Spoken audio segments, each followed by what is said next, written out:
we need to မအေးတာ hot ဖြစ်တော့ကိုတန်ကိုထုရတယ်အေးကောင်ချွတ်ဆိုကျိုးသွားတယ်အဲ့ဒါကောင်းတဲ့နေရာနေဘာဖြစ်သွားလဲတပည့်လူလိန်ပရိရွှေခိုးတန်ပြူမေကျိုးချောင်းတို့မြည်သည်ကန်းကိုကလာကြောက်ကိုမကကြောက်ကိုဇောက်လို့ပြောတယ်ဒါကြောင့်မလို့ပင်လေသွားတဲ့ပုံကိုယ်တွေကိုရေချောင်းသွားတဲ့ပုံကိုယ်တွေကိုမှားလိုက်တယ်ဇောက်မှန်းကမ်းမှန်းသိရမယ်ကြောက်ကိုကိုက်ရင်သမောမှောက်တယ်ကန်းကိုကိုက်အဲ့ဒါကိုဇောက်မှန်းကမ်းမှန်းသိအဲ့ဒါကိုလေမှန်းကိုကြတော့စောက်ကန်းဆိုတော့စကားလုံးကျန်သွားအောင်မနော်ဒီကောင်မလေးကလေဟဲ့ဟိုလေဟိုဒီနန်းမော်လည်းလေဘုန်းကြီးရှိမှတခါလေဟဲ့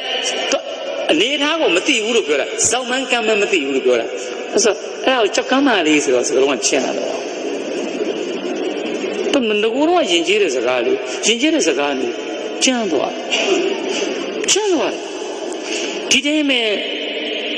ကောင်းတဲ့အနေနဲ့ပြောရနေပြီးတော့မြန်မာတို့သူတို့ပါစက်တွေရောက်သွားရင်မကောင်းတဲ့သဘောဖြစ်သွားတယ်။ငါကကောင်းတဲ့တိုင်ပြောတာဆိုကောင်းတဲ့စကားပြောတဲ့အရာကိုပဲကြာတော့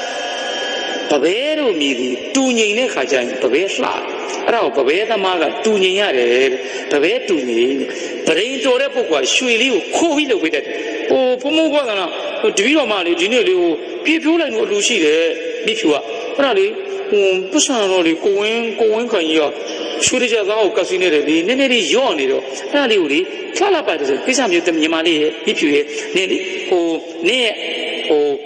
ဝင်းနိုင်ရဲ့မိမရဲ့ငကတ်နေတဲ့တူကငါနည်းနည်းလေးခိုးပြီးတော့ကြီးလေးခိုးပြီးတော့လုတ်ပေးမယ်ဆိုတော့ပပဲကတူညင်ရတယ်ပတိန်ကရွှေကိုခိုးပြီးလုတ်ပေးတယ်ကျွမ်းကျင်လို့တန်ပြူကြတော့အေးချွတ်ဆိုကျိုးတော့ပူတော့မှတန်ကိုထုရတယ်ဒါမှပပဲတူညင်ပတိန်ရွှေကိုတန်ပြူမအေးလို့ပြောတာပြောင်းသွားတယ်ပပဲလူလိန်တဲ့မကောင်းတဲ့ရောက်သွားတယ်ပတိန်ရွှေကိုစကူဘက်ကတန်ပြူကသွားပြီလေမအေးလို့ကဝီစီဘက်ကပြောင်းသွားတယ်ပြီးသွားအဲ့ဒါအကောင်ပရမအကောင်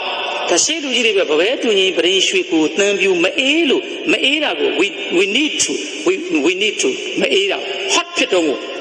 တန်ကိုထုရတယ်အေးကောင်ချွတ်ဆိုကျိုးသွားတယ်အဲ့ဒါကောင်းတဲ့နေရာနေဘာဖြစ်သွားလဲတပည့်လူလိန်ပရင်ရွှေကို